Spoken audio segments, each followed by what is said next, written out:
Welcome to Reddit Blue Pill Red Pill, where we go over Reddit stories and predict the outcome of the stories. Please listen and play along by typing in your choices into the comments. There are 5 seconds to answer, or you can pause the video. Today we have an update of sorts about a story we had previously covered. In the original story, a husband had kicked out his wife and newborn out of the house for fighting with his mother. I have placed a link to the original story in the description. In this update, the wife responded with her own side of the story. I feel this is important because we can see how posters can retell stories in their own best interest, whether on purpose or subconsciously, and why it is important to take all Reddit stories with a grain of salt. All right, let's get on to the story. I'm still grieving at the loss of my marriage, but my friend had notified me about my husband's post that had too many specific details that were hard to ignore. To clarify, this is my first time on Reddit. I read my soon-to-be ex-husband's post and wanted to give my side of the story and include details that he didn't provide in his post. For those who hadn't read it, long story short, my husband kicked me out of the house after his mother had physically slapped my stomach in front of him, and I punched her in self-defense. I loved my husband dearly, but his lack of action regarding his mother's behavior was extremely disgusting, to say the least.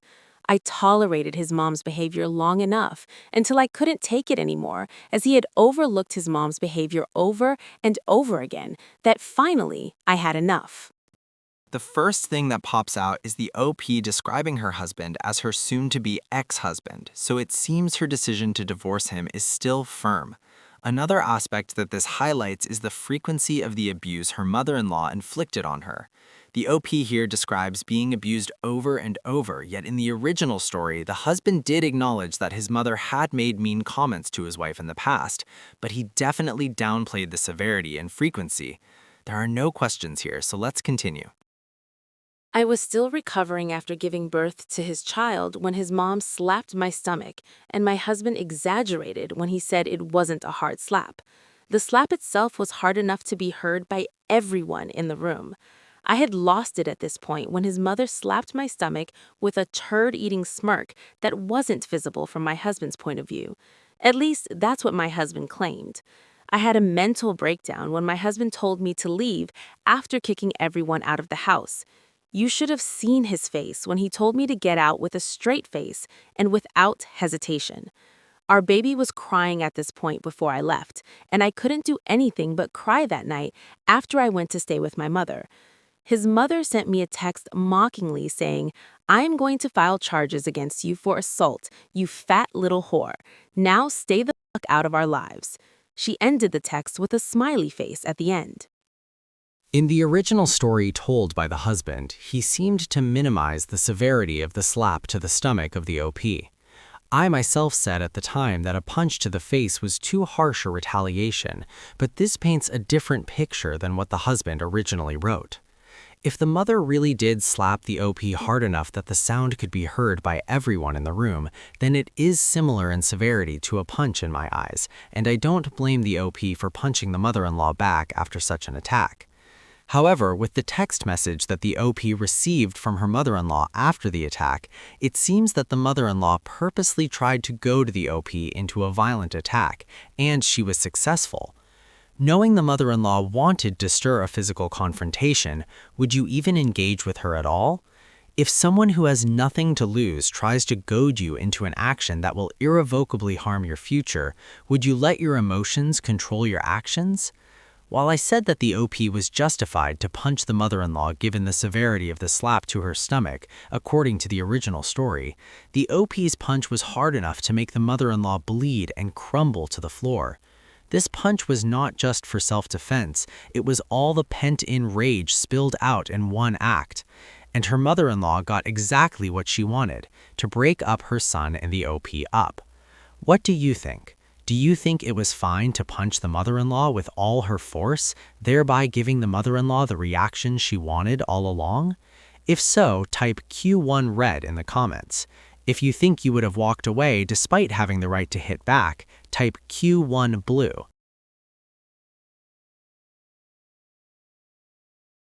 I was livid and decided I did not want to be associated with this family anymore and served my husband divorce papers. And as you can guess, he didn't take it well and tried to get me to reconsider. I told him that he overlooked his mother's behavior one too many times, and I was done with him and his inability to establish boundaries with his mother.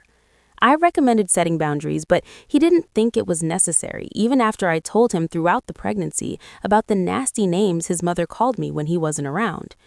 And he always brushed it off. Even though he did tell his mom to stop, she would continue this behavior after a short pause for a while. I think it is completely fair of the OP to not want anything to do with her husband and his family by this point. Not only was she being verbally abused by her mother-in-law, but her husband kept sweeping the problem under the rug.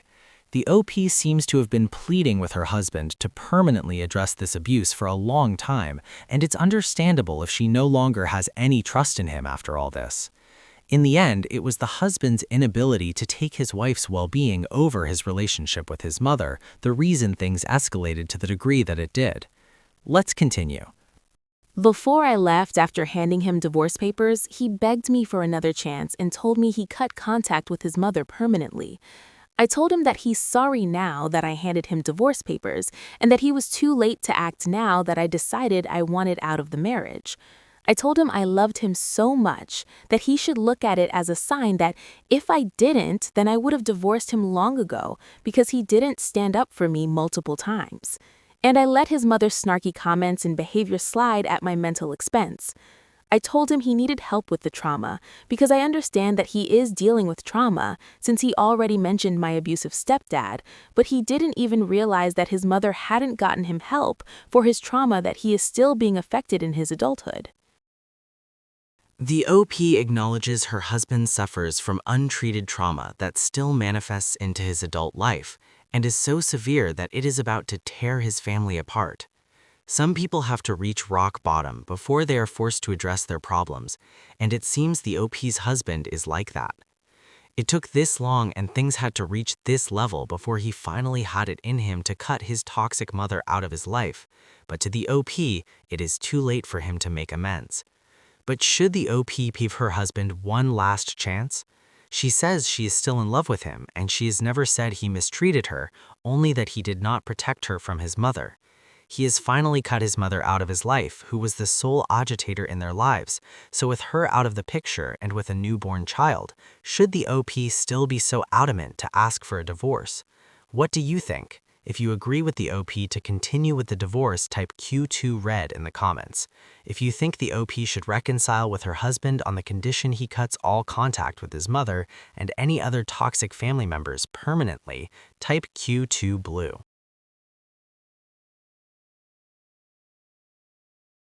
What I can't understand is why he didn't leave if he needed some space instead of being such a heartless bastard and kicking our child out with me. I've been ignoring his texts and calls ever since, and I'm waiting for a divorce hearing. Something that I wanted to point out is that his mother had attributed to his niece's weight gain since she lives with my husband's sister to save money. I, once again, told my husband about his niece's weight gain, that it's concerning that she weighs 190 pounds at such a young age, and she was indeed not that weight before.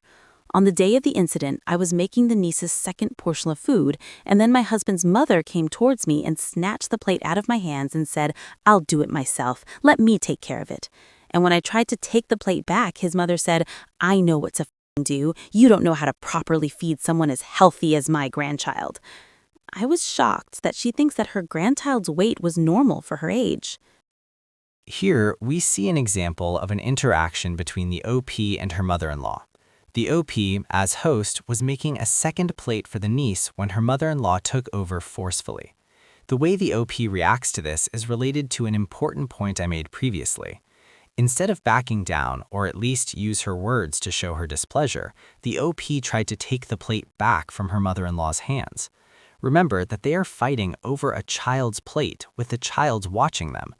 The OP chose to physically escalate this moment when she didn't need to, especially with a child nearby. It seems trivial now, but this is the moment the OP could have excused herself and not have interacted with her mother-in-law the rest of the night. This would have prevented the fight that ultimately destroyed her marriage and gave the mother-in-law exactly what she wanted. Some might say that this gives the mother-in-law the win, and that the OP should not have to excuse herself in her own home. While all that may be true, the fact remains that there was an opportunity for someone to be the bigger person and stop things from getting worse, and it sure wasn't going to be the mother-in-law. What do you think? Would you have snatched the plate back from the mother-in-law? If so, type Q3 red in the comments. If you would have left the situation, type Q3 blue.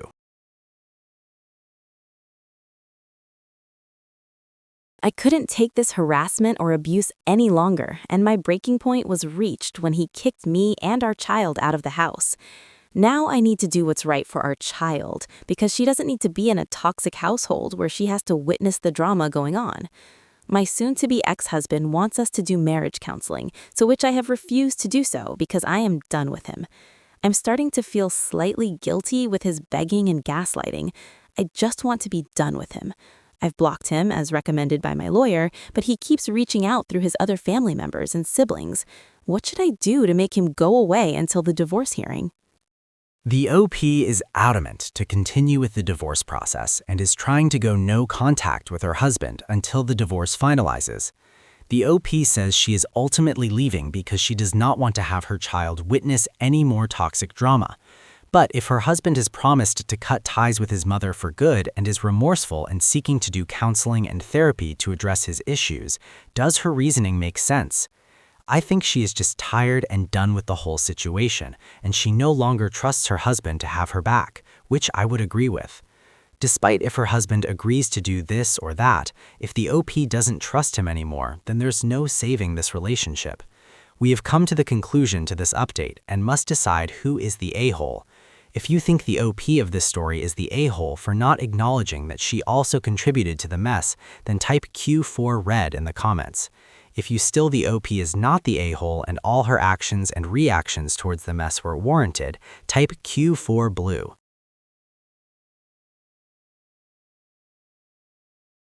Now let's listen to a few comments. The thing that stuck out to me about your husband's post was that he thought this was about him.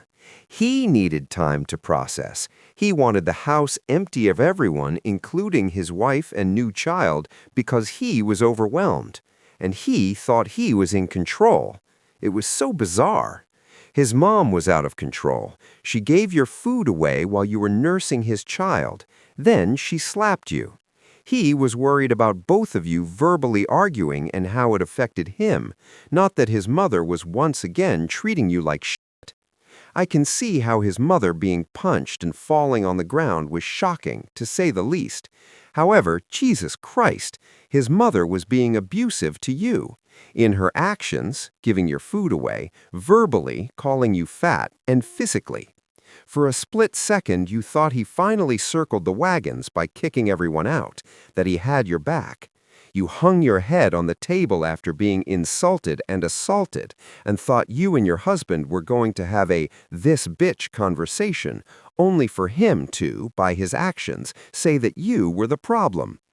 I'm proud of you for standing up for yourself, to her and him. Screenshot your husband's post. You may be able to use it as evidence to get a restraining order to keep her away from you and baby. Also, do the same with the messages she sent you. When your ex has visitation, the baby needs to be kept away from his mother. I remember that post, and I too wanted to punch Mil and your husband. He tried hard to paint himself the victim in this, but did a shit job of it and sounded more like a dingleberry tangled in his mom's ass hair. I read your husband's original post. He was very clearly the AH. Your post only confirms this.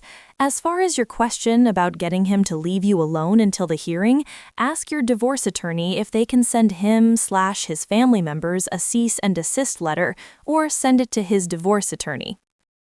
I remember that post.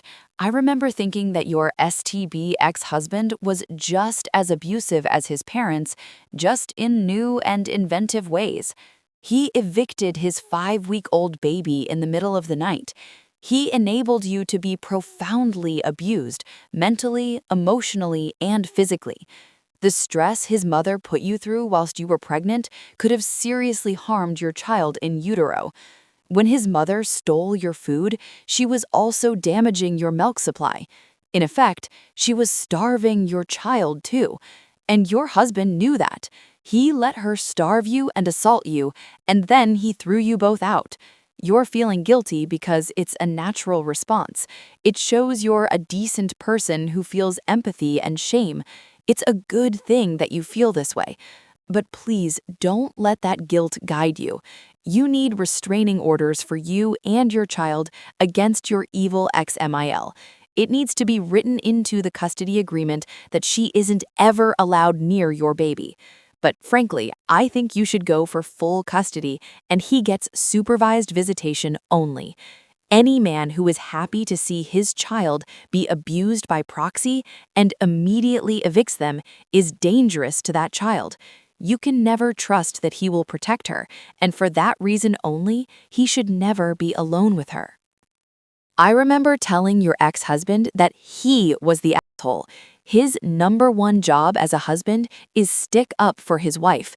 If my mother had slapped my wife, that would be the last time she saw either of us or our children. And instead, this loser kicked his 2-month postpartum wife and infant out of the house in the middle of winter, with barely enough time to pack essentials for herself or the baby, because he needed to be alone to process what happened. I hope to whatever gods might be listening that this poor woman goes for 100% custody and is given it, because that man has no business having that child. Okay, that's it for today. Thank you for watching all the way to the end and participating. Please consider liking and subscribing to watch future videos. Goodbye.